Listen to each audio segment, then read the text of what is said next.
दोस्तों नमस्कार, मैं लक्ष्मण हाजिर हूँ आज भिंडी की खेत से। और आपको बताऊं कि कैसे इसके जो इंटरनोड होते हैं ये इसको कम करके आप एक जो है तोड़ाई में अच्छा से अच्छा उत्पादन ले, इसकी कल्लों की संख्या बढ़ाएं। तो कुछ ज़रूरी टिप्स मैं आपको बताने जा रहा हूँ कि भिंडी की खेत में जो सबसे प्रमुख समस्याएं होती है वो है आपका इल्ली, मकड़ी, वाइट फ्लाई और वायरस को रोकना। अगर आप अच्छी तरीके से मैनेजमेंट करेंगे तो इल्ली, मकड़ी और ये जो वायरस है शुरू से ध्यान देंगे तो आएगी ही नहीं। इसको रोकने का कुछ मैं टिप्स आपको बताऊंगा। उससे पहले पोषण की बात अगर मैं कर लूँ तो भिंडी में आपका सबसे जो मैं महत्वपूर्ण बात बता रहा हूँ कि यूरिया का इस्तेमाल ना करिए। अगर आप यूरिया का इस्तेमाल कर रहे हैं तो इसके जो इंटरनोड्स है ये लंबे हो जाएंगे, एक एक फल ही आपको मिलेंगे। भिंडी के ये जो आपको इंटरनोड छोटा करने के लिए यूरिया के बदले आप एमोनियम सल्फेट का 13-045 का प्रयोग करिए, देखेंगे आपको बेहतर परिणाम मिलेंगे। यदि ज़रूरत हो तो मैं उस पर नहीं आ रहा हूँ, आपको ज़्यादा से ज़्यादा आउटडोर में मुझे कुछ समस्याएं हो रही थी, इसीलिए आगे की पार्ट को मैं कोशिश कर रहा हूँ कि आपको इंडोर में बहुत अच्छी तरीके से बताऊं। तो चलिए आगे बढ़ते हैं। भिंडी की खेत की जो मुख्य समस्याएं होती है, ये रस चूसक कीड़ों को रोकना, मकड़ी को रोकना, पत्ता लपेट, वायरस को रोकना और जो है कल्लों की संख्या अधिक बढ़ाना। अगर आप सोचिए कि एक एक भिंडी के पौधे इस तरीके से बढ़ते जाएं और एक एक भिंडी आपको मिले, और इसके तुलना में अगर यहाँ से यहाँ से यहाँ से कई झाड़ निकल जाए तो आपकी उत्पादन कई गुना बढ़ेगी। एक झाड़ से आपको एक मिलेंगे और अगर एक साथ कई झाड़ निकल जाए एक पौधे से तो आपको कई फल एक बार में तोड़ सकते हैं।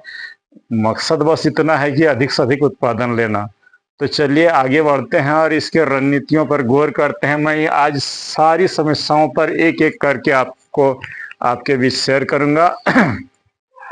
तो रस चूसक कीड़े, मकड़ी, पत्ता लपेट, वायरस को कैसे रोकेंगे, और जो भिंडी देखिएगा छोटे ही रहेंगे और उसमें से जो है चमड़ा के नीचे दाने दिखाई पड़ेंगे, उस पर भी मैं आज चर्चा करूंगा। तो चलिए आगे बढ़ता हूँ। क्या क्या रणनीतियां अपनाना है आपको मैं विस्तार से सारी चीजें बता रहा हूँ। सबसे पहले अपने खेत में यूरिया का प्रयोग नहीं करना है। अगर आप यूरिया का प्रयोग करेंगे तो यूरिया जो है पौधों की संख्या मैंने लंबाई को अधिक बढ़ा देंगे, और बढ़ा देने से जो है आपको उत्पादन एक एक भिंडी मिलेगा। यूरिया अगर आप अधिक दे रहे हैं या प्रयोग कर रहे हैं तो वो जो है पौधे कोमल होंगे और रस चूसक कीड़े और अन्य कीड़े भी अधिक आएंगे, बीमारियां अधिक आएगी। इसीलिए मैं बार बार आपसे ही रिक्वेस्ट करूंगा कि भिंडी की खेत में आप ज़्यादा ग्रीनरी दिखाने के चक्कर में जो है यूरिया का प्रयोग एकदम ना करिए। ग्रोथ कैसे बढ़ाएंगे मैं आपको बताऊंगा कि उत्पादन कैसे लेना है। सस्ते में यूरिया दे वो जरूरी नहीं है। चलिए आगे बढ़ते हैं कि अब जब यूरिया मना कर रहा हूं तो उसमें देंगे क्या, कैसे मुझे अच्छे हरे भरे पौधे मिलेंगे। तो इसके लिए मैं आपको कहूंगा कि ज़्यादा से ज़्यादा आप फास्फोरस का प्रयोग करिए। फास्फोरस का अगर आप अधिक प्रयोग करेंगे तो फास्फोरस जो है उसमें कल्लों की संख्या को बढ़ाएगी, पौधे को मजबूत करेंगे और उत्पादन आपको बेहतरीन मिलेगा। तो इसके लिए आपको क्या करना है, खेत में जो है अगर 1 एकड़ लगाए हैं, जितना लगाए आप अपने खेत का क्षेत्रफल पहले निकाल लीजिए, उस हिसाब से इसको गुना भाग करके दीजिए। 1 एकड़ खेत में ह्यूमिक एसिड 3 किलो लीजिए। अगर 1-2 बार कभी प्रयोग पहले कर चुके हैं तो 1-2 किलो लेने से भी चलेगा, लेकिन मैं कहूँगा कि ह्यूमिक एसिड आप दीजिए, सस्ती चीज़ है, अच्छी है। 1 एकड़ के लिए 3 किलो ह्यूमिक एसिड। और जो है आप लीजिए 10 किलो सरसों खल्ली, डीएपी 15 किलो, गुड़ 3 किलो और एसएसपी 7 किलो। इन सबों को अलग अलग डब्बों में सड़ा करके जब खेत में आप पानी चला लिए हो या पानी चला रहे हो तो पानी के नालियों के साथ जो है इस मिश्रण को धीरे धीरे छोड़ते जाए, पूरा खेत में समान रूप से बिखेर दीजिए या स्प्रे पंप में भर करके जो है जड़ों के पास उसको ड्रेंच कर दीजिए। आप किसी भी तरीके से पौधे के जड़ों के पास इस खाद को पहुंचा दीजिए। अगर आप महीने में 1 बार इसका प्रयोग कर ले रहे हैं या दो, शुरुआत में तो मैं कहूँगा 1 महीने में 2 बार या 3 बार दीजिए, लेकिन हाँ सरसों खल्ली को एक ही बार दीजिएगा, एक अन्यथा ग्रोथ इसमें भी बहुत ज़्यादा करा देगा। सरसों खल्ली एक ही बार दीजिएगा। ये मिक्सचर अगर आप दे रहे हैं तो आपको बाकी पोषण देने की और कोई ज़रूरत नहीं है, कंप्लीट पोषण होगी भिंडी के लिए। तो बार बार ये कहूँगा कि फास्फोरस का प्रयोग करिए। आपको जो है कैल्शियम, बोरॉन, ये सब का भी प्रयोग करना है, और जो माइक्रो न्यूट्रिएंट आता है बीच बीच में उनका प्रयोग करते रहेंगे तो भिंडी नरम और मुलायम होगा। Calcium nitrate, magnesium sulphate, zinc, इन सबों का प्रयोग आप थोड़ा बहुत मात्रा में जरूर करिए। हाँ गर्मी है तो सल्फर एकदम ना दीजिएगा भिंडी में, जिंक भी थोड़ा दीजिए क्योंकि इम्यूनिटी बढ़ाएगा। तो ये माइक्रो न्यूट्रिएंट का प्रयोग आपको करना है। सीवीड एक्सट्रैक्ट जैसे आते हैं, बायोविटा वगैरह का बीच बीच में आप फूल बढ़ाने, अगर आपको फूल बढ़ाना है तो इसके लिए मैं कहूँगा कि आप जो है एक बार इसाबियोन, एंट्राकोल और बोरोन 2 ml, इसाबियोन, एंट्राकोल 2 ग्राम और बोरोन 1 ग्राम खेत में पानी चला करके शाम के समय स्प्रे कर दीजिए। जब फूल अवस्था में हो तो जबरदस्त फूल मिलेंगे आपको। और एक बात मैं और कहा, अगर आपकी भिंडी ग्रोथ नहीं कर रही है तो मेरे चैनल पर जाकर के आप एक देख सकते हैं फूल फल बढ़ाने का फार्मूला, जिसमें मैं विस्तार से आपको बताया हूं कि किस तरीके से आप कोई भी फसल में फूल फल बढ़ा सकते हैं। तो वो वीडियो आप देख लीजिए। तथापि फिर बता देता हूं उसमें लेना क्या है। ह्यूमिक एसिड 1 ग्राम, 05234 2 ग्राम और जो है बायोविटा 2 ml देकर के आप स्प्रे और ड्रेंच कर दीजिए। देखेंगे सारी पोषण की आवश्यकताएं पूर्ति हो जाएगी। माइक्रो और मैक्रो जो भी चाहिए कंप्लीट पोषण होगा वो। तो आप फुल अवस्था में वो फॉर्मूला इस्तेमाल कर सकते हैं, या फिर इसका भी इसाबियोन, एंट्राकोल और बोरॉन मात्रा आपको बता चुका हूं। अगर फिर भी फूल कम आ रहे हो तो आप मैग्नीशियम सल्फेट MgSO4 जो आती है, सस्ती आती है, 1 एकड़ खेत में 2 किलो एक बार पानी के साथ चला दीजिए या स्प्रे कर दीजिए। और उसके साथ नाइट्रोबेंजिन 1 ml, 2 ग्राम मैग्नीशियम सल्फेट, 1 ml नाइट्रोबेंजिन, बहुत कंपनियों का आती है, सस्ती है, मिला करके स्प्रे कर दीजिए। अगर दुगुना फूल फल नहीं आया है मैग्नीशियम सल्फेट और नाइट्रोबेंजिन का प्रयोग से तो आप मुझे कहिएगा। एक बात मैं जरूर कहूँगा, कुछ यूट्यूबर को सुन करके आप जो है इसमें जिब्रेलिक एसिड का प्रयोग नहीं करिएगा, अन्यथा पौधे मुलायम हो जाएंगे और फिर कीड़े और प्रकोप होगा, आप परेशानी में पड़ेंगे। इसलिए उन चीज़ों का प्रयोग न करिए जो हमें परेशानी में डाले। आगे बढ़ता हूँ। अगर आपकी भिंडी में दाना दिख रही है, भिंडी छोटी ही है और उसमें चमड़ी के नीचे बीज दिख रहा है, मार्केट में वो बीमार वाला भिंडी आपका लोग नहीं लेंगे। तो इसके लिए आपको करना क्या है, 05234 2 ग्राम और कोई भी अच्छा माइक्रो न्यूट्रिएंट लेकर के आप स्प्रे कर दीजिए। देखेंगे अगले सप्ताह से ये दाना दिखना बंद हो जाएंगे, भिंडी स्वस्थ हो जाएंगे। तो इसका प्रयोग आप जरूर करिए। अगर दाना दिख रहा है तो 05234 और माइक्रो न्यूट्रिएंट। हाँ अगर ऊपर की चीजें आप प्रयोग कर रहे हैं तो ये सब आपको करने की जरूरत ही नहीं है।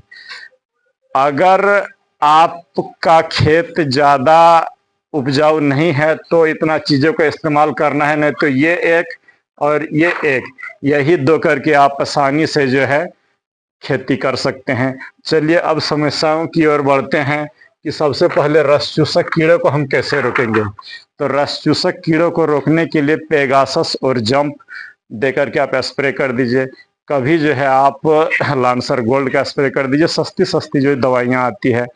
आप जो है उसके साथ कभी कॉन्फिडोर भी दे दीजिए, लेकिन मैं कहूँगा बार बार पेगासस जंप और पेगासस नहीं तो कॉन्फिडोर, यही सब 2 चीज़ें आप दे रहे हैं तो रस चूसक कीड़े आएंगे ही नहीं। और रस चूसक कीड़े नहीं आएंगे तो जो है आपका क्या कहते हैं, वायरस भी नहीं आएंगे। तो रस चूसक कीड़ों को रोकने के लिए अलग अलग रणनीतियाँ अपनाइए जो आप अपना रहे हैं। महंगी दवाइयाँ मैं आपको नहीं बता रहा हूँ कि आप ये इतना महंगा दे दीजिए। हाँ अगर नहीं आपसे रुक रहा है रस चूसक कीड़े तो आप जो है सिमोडिस का प्रयोग कर सकते हैं, या फिर SJD केमिकल का बोस 56, ये 2 चीज अंतिम हथियार होता है। एक और छोटा सा बता देता हूँ, आप जो है पेगासस और जंप, यही चीज जो है काफी है रस चूसक कीड़ों के लिए। तो चलिए रस चूसक कीड़ों को आप अच्छी तरीके से मैनेज करिए। धूप बढ़ेंगे तो सफेद मक्खी और रस चूसक कीड़े आएंगे, इसीलिए आपको हर सप्ताह स्प्रे लेते रहना है। आगे बढ़ते हैं। मकड़ी को रोकना है तो आप धनुका की ओमाइट लीजिए और उसके साथ जो है आप कॉन्फिडोर। देखेंगे रस चूसक कीड़े और मकड़ी दोनों खत्म हो जाएंगे। एक सप्ताह ओमाइट दीजिए, किसी सप्ताह आप जो है एबासिन और कॉन्फिडोर, देखेंगे रस चूसक कीड़े नहीं आएंगे भिंडी में और मकड़ी भी खत्म हो गया। आपका एक तीर से दो काम हो गया। मकड़ी के बाद बढ़ते हैं पत्ता लपेट। पत्ता लपेट भिंडी में बराबर आता है और इसको रोकना जो है बहुत जरूरी है, न तो उत्पादन को घटा देगा, पत्तियों को मोड़ मोड़ के जो है वो खराब कर देते हैं। तो इसके लिए आप करेंगे क्या, पहले सस्ता बता देता हूँ फिर आगे बढ़ते हैं। आप जो है रोगर जो है डाइमेथोएट 30 इसी नाम से आती है, पुरानी टाटा कंपनी की है, बहुत अच्छा काम करता है। 2 ml दे करके आप मार दीजिए, नहीं आएगा। नहीं मन भरता है आगे अगर आपको मारना है तो आप जो है एम्पलीगो मार सकते हैं 1 ml के हिसाब से, बहुत अच्छा काम करेगा। आपकी पुरानी जो महंगी भरोसेमंद साथी है कोराजन, आपका उसका भी इस्तेमाल कर सकते हैं, लेकिन ये सब महंगे हैं। मैं कहूँगा कि ये सस्ती चीज़ों से ही रोकिए, जैसे रोगर हो गया, एक और कॉम्बिनेशन बता रहा हूँ। और इन सब चीज़ों से नहीं रोक रहा है तो काइट का 1 ml देकर के स्प्रे कर दीजिए, रस चूसक कीड़े और इल्ली सब खत्म हो जाएगा। सिमोडिस से भी ये सब चीज़ें नहीं आएगी। आपको सस्ता अगर कॉम्बिनेशन की मैं बात कर रहा हूँ तो आप हर 8 दिन पर या अमावस्या और पूर्णिमा के दिन पर इमामेक्टिन बेंजोएट 5% वाली एक टंकी में 10 ग्राम और नीम तेल 10,000 ppm की 30 ml। बस खेती की XYZ कोई बीमारी हो, यही 2 चीज़ों से आप हर तरह के कीड़े को रोक सकते हैं प्रिवेंटिव में। बाद में भी अच्छा काम करता है, फली छेदक वगैरह सब के लिए अच्छा काम करता है। तो आप जो है ये इमामेक्टिन बेंजोएट नीम तेल मारिए, नहीं तो रोगर मारिए, नहीं तो कोराजन एम्प्लीगोकाइट जो मारना है। आगे बढ़ते हैं। अगर आपकी खेत में वायरस फिर भी आ गया है, यूं तो ये वायरस नहीं ठीक होती है, लेकिन मैं आपको 2 चीज़ें बता रहा हूं जो आपको ज़रूर कुछ न कुछ हद तक अच्छा रिजल्ट देगा। करना क्या है, चलिए सबसे पहले बाजार की चीज़ बता लेता हूं, नहीं तो आपका मन नहीं भरेगा ये देहाती चीज़ों से। तो बाजार की चीज़ जो है आपको मोदी केयर कंपनी का एक्टिव मैक्स और बायोविटा, नीम तेल और जो है कोई अच्छा सा स्प्रेडर, बहुत अच्छा सिलिकॉन बेस्ड स्प्रेडर, एस्पार्टी वगैरह, पेनिट्रो जो आपको मिल जाए जो पूरे पौधे को फैला दे, यह चीज़ ख्याल रखिएगा। एक्टिव मैक्स आपको लेना है 30 ml, बायोविटा 30 ml और जो है नीम तेल 30 ml। इन तीनों के साथ 5 ml स्टिकर देके अच्छे से पौधों को नहला दीजिए। अगर 10-10 दिन पर 3 स्प्रे करिएगा तो वायरस गायब हो जाएगा, ये मेरा दावा है। चलिए एक अचूक नुस्खा बता देता हूँ बगैर खर्च का कि भिंडी में वायरस को आप कैसे रोकेंगे। तो इसके लिए आपको लेना है गौमूत्र 1 लीटर। कितना लेंगे, गाय का गौमूत्र 1 लीटर, उसके साथ 20 गेंदा की फूल, गेंदा फूल 20 पीस, और उसके साथ आपको लेना है लहसुन 50 ग्राम। इन तीनों मन लहसुन और गेंदा फूल को अच्छी तरीके से पीस लीजिए मिक्सी में, गौमूत्र में डाल करके कम से कम 21 दिन सड़ा करके खेती करने से पहले इसे जरूर रख लीजिए।